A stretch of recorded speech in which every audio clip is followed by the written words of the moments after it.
जो रिजल्ट आने के बाद अब ज़रूरत महसूस होगी आपके पुराने साथी की, क्या कहना है? नहीं, देखिए, ज़िंदगी के सफ़र में हमको आपकी ज़रूरत पड़ती है, सबकी ज़रूरत पड़ती है, मगर जहाँ तक मेयर और डिप्टी मेयर इलेक्शन का सवाल है, जब तक state election commission 150 municipal wards का ऑफिशियली रिजल्ट डिक्लेयर नहीं करता है, क्योंकि निरडमेट एक म्यूनसिपल वार्ड का नतीजा आने वाला है, रुका हुआ है कोर्ट के कुछ फैसले की वजह से, और उसके बाद ही ये प्रोसेस शुरू होगा मेयर और डिप्टी मेयर का। अभी हमारे पार्टी में इस सिलसिले में मैं अभी कोई बातचीत नहीं हुई है। मैं अपने पार्टी के जिम्मेदार एमएलए से, तमाम लोगों से बात करूंगा, और ना टीआरएस से हमारा कोई कांटेक्ट, ना हम उनसे करें ना वो हमसे किए, तो जब ये टाइम है उसके लिए।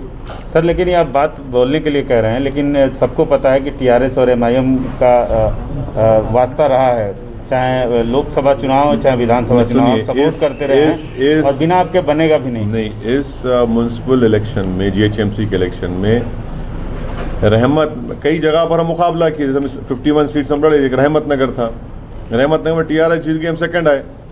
हम तो कोशिश की टीआरएस खराने की, वहाँ पर टीआरएस ने हम हमारे कैंडिडेट खराने की कोशिश की, तो ये बात बिल्कुल गलत है, ये इसमें कोई सच्चाई नहीं है।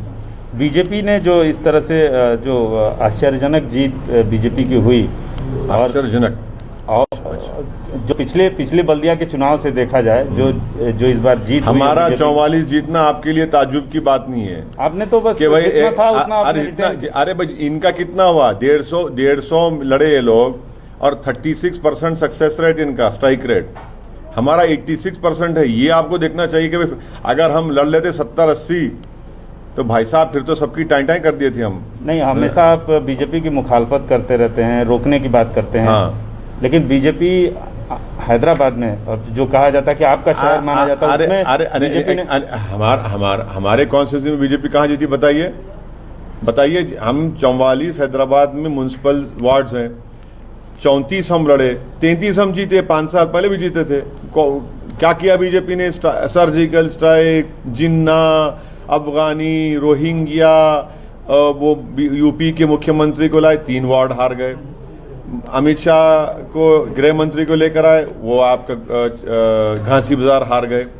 अरे इतना रीड मत करिए, ये वक्तिया कामयाबी है, ज़्यादा दिन नहीं चलने वाला है ये। अच्छा, टीआरएस के खिलाफ आप लड़ रहे थे, लेकिन एक सेकुलर पार्टी, जिसको आप सेकुलर पार्टी बोलते रहे हैं, उसकी इतनी ज़बरदस्त हार हुई है, इस पर आपका क्या कहना है?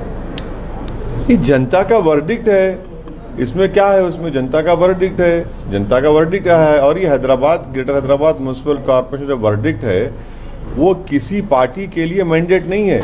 हैदराबाद की जनता ने ना एमआईएम को डिसाइसिव मैंडेट दिया, ना बीजेपी को दिया, ना टीआरएस को दिया। इस मैंडेट की इज्जत करना जरूरी है, इस मैंडेट को समझना जरूरी है। तो ये जो मैंडेट आया, उस ट्रेंड को देखते हुए आपको 2023 में खतरा नहीं महसूस हो रहा है? देखिए, एक बात समझिए, जीएचएमसी यकीनन तेलंगाना का हिस्सा है, मगर जो मेनलैंड तेलंगाना है, वहाँ पर तेलंगाना की एक फीलिंग है, एक रीजनल एस्पिरेशन है, वहाँ पर बिल्कुल मुख्तलिफ पॉलिटिकल डेमोग्राफी है, और बहुत हद तक मैं ये समझता हूँ कि केसीआर उन तमाम चीज़ों का एक रिफ्लेक्शन करता है, उनकी पार्टी नहीं।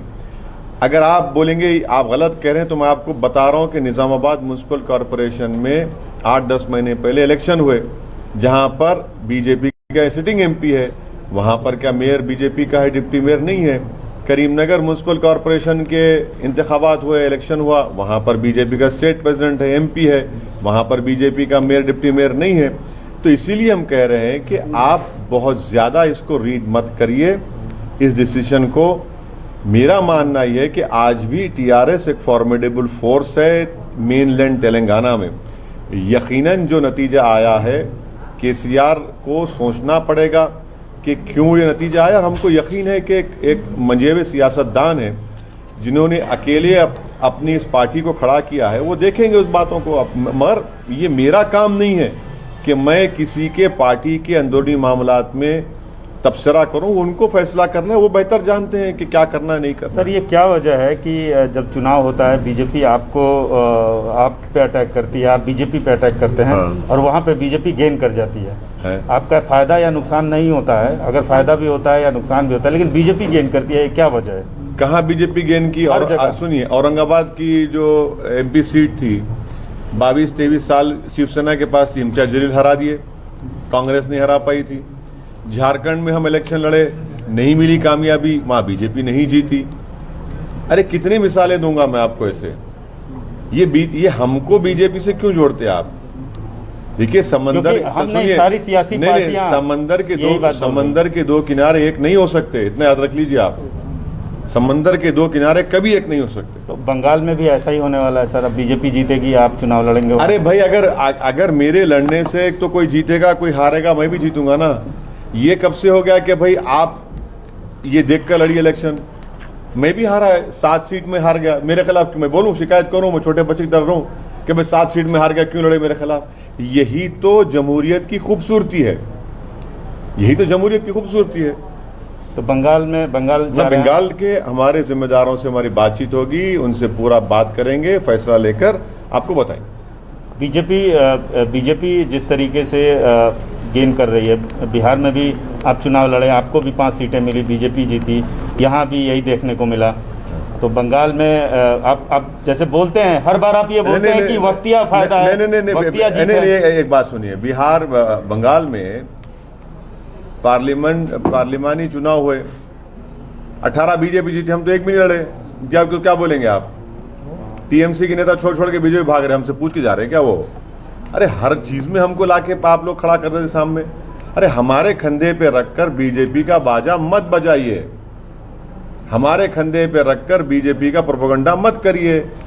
और बीजेपी अगर जीत रही है तो क्यों जीत रही है भी तो देखिए।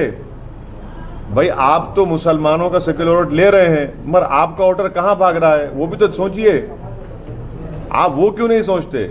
जिस दिन ये तमाम जो अपने आप को सेक्युलर कहते हैं वो इस चीज को सोचेंगे, समझेंगे, प्लान आउट करेंगे, तभी जाकर बीजेपी से मुकाबला कर पाएंगे। अगर ये दिन रात 24 घंटे से असदुद्दीन ओवैसी और एमआईएम करते रहेंगे तो कोई फर्क पड़ने वाला नहीं है। करते रहिए, आप हमारा नाम लेते रहिए, हम और आगे बढ़ते जाएंगे। यानी बीजेपी भी आगे बढ़ती जाएगी। अब बीजेपी आगे बढ़ रही है तो इनकी वजह से बढ़ रही है। बिहार में इतना एंटी इनकम्बेंसी था जेडीयू के खिलाफ, और अब वहां नहीं जीतते आप, तो इसका जिम्मेदार किसको देंगे आप? अरे भाई आप नहीं जीत पा रहे तो हमको आप इनकी वजह से हो, तो ठीक है, बोलिए, कोई बात नहीं। सर, हैदराबाद की जनता कब तक उम्मीद करे अपने नए मेयर? अभी ये तो प्रोसेस उसका है, उसका एक स्टैट्यूट है, एक्ट है, उसके मुताबिक जब एक्ट आएगा, लॉ आएगा तो फैसला होगा। अगर मेयर एमआईएम के हिस्से में आता है, कोई फैसला नहीं हुआ है हमारी पार्टी में।